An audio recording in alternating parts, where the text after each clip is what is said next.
Hey everyone on the other end of the internet, this is Kelly from Nice Lady Productions. Thank you for joining me for this review of the Tokina Cinema Vista 16-28 Mark II. Tokina came out with the first version of this cinema lens, which they called the ATX. And there's been some big improvements from that version. Namely, they wanted to fit this into their Vista series. The Vista series is a set of prime lenses that can resolve up to 8K. They feature a blazingly fast 1.5 t-stop, and they are purpose-built for cinema shooters, whereas both versions of the 16-28 are built around stills glass. Some of the standout features of the 16-28 Mark II is that it covers 35mm full-frame sensors. It has a large 46.7mm image circle, which allows it to capture and resolve 8K resolution video, and the improved coatings on the new 16-28 are more in line with the coatings on the Vista Prime set, so that you can jump between this lens and the Vista Primes and have a similar look and feel. I love everything about the build quality of this lens, from the lens cap that slides onto the front and has just the right amount of resistance so it doesn't fall off, to the feel of the lens overall. There is a 1/4-20 mount at the bottom of the lens for supporting your lens, which is pretty important when you're using a wireless follow focus that has a lot of torque to it. Everyone who buys lenses knows the worst thing is to invest in a line of lenses and not be able to use them on another type of camera. So the nice thing with version 2 is you can buy different mounts. So if you're jumping from Sony to PL to Canon, you buy a new mount and the shims for the mount, and you can change that out. So in that way, these lenses are right off the bat a great investment. Because of the all-metal construction, this lens clocks in at just over 4 pounds, so it is substantial, and you do feel it when you're mounting it to a smaller camera. But considering it's a zoom, and they've packed a 16, an 18, a 20, a 24, a 25, and a 28mm into one lens, I mean, I'll take all those primes packed into 4 pounds. Here you can see on the Red Raven at 4.5K, which is just slightly smaller than a super 35mm sensor, what the range is like. And now imagine on a full 35mm sensor, how wide this lens would be. So a T3 is about equivalent to an f2.8. And I like that the lens goes all the way to T22 for shooting in bright light situations. Focus iris zoom is buttery smooth with about a 300-degree focus rotation. Now, unlike other cinema lenses and most still lenses, the Tokina Vista 16-28 has very, very little breathing or image shift. So as a reference point, let's look at a shot from a stills lens. This is the new Tamron 24-70 G2 series lens. This is an excellent lens, but it suffers from focus breathing, and you can see what I mean here. Even though the Tamron has a really, really nice focus throw, you can see the image shift. The cups seem to grow and move as I rack focus between these two.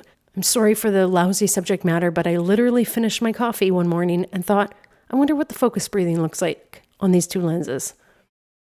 In comparison, the Tokina shows almost no focus breathing.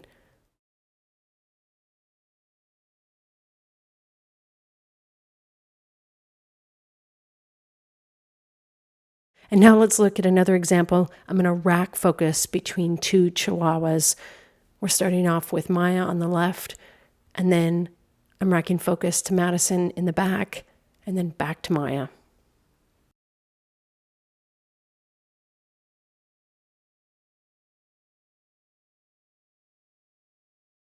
Here at the beach, it's a little more noticeable because the camera's laying right on the rocks. But overall, very impressive considering this lens was based on stills glass. Like their other Vista Primes, the 16-28 has a 112mm filter thread. I find that for such a big piece of glass, the lens handles lens flares very well. If for some reason you wanted to shoot directly in the sun, which I don't suggest anyone does, this is what you would see. All the Vista primes have an industry standard 114mm outer diameter for mounting a matte box.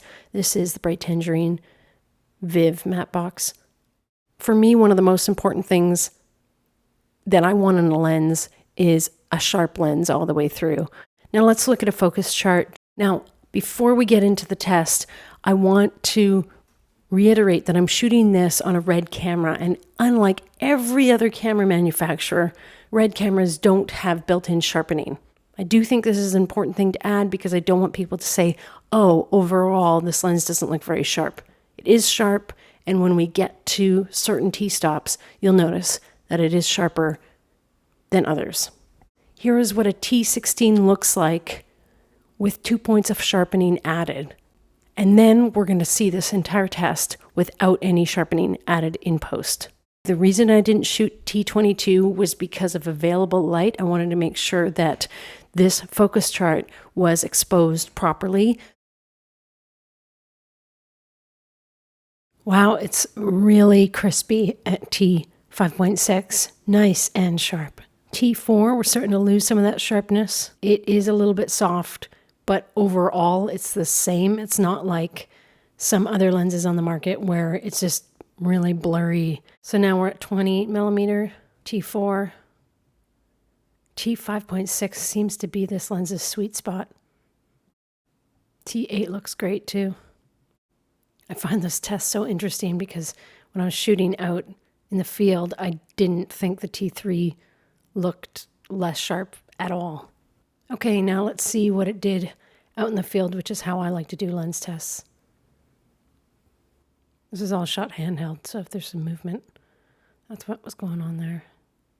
T3 or f2.8, you know, it's a good low light aperture, but you know, there are faster lenses, and that's when you start to think, do I want to invest in a set of primes or do I want to go with a zoom? Because primes, like the Vista primes, go to T1.5. One of the most important things with this lens that I didn't mention is it's parfocal, which means when you focus at one end of the lens and zoom in or zoom out, it maintains its focus, and that is probably the most important thing besides sharpness for me, especially shooting documentary work. Some of the highlights of this lens, it's a zoom lens. It has beautiful build quality. The focus marks are really, really nice.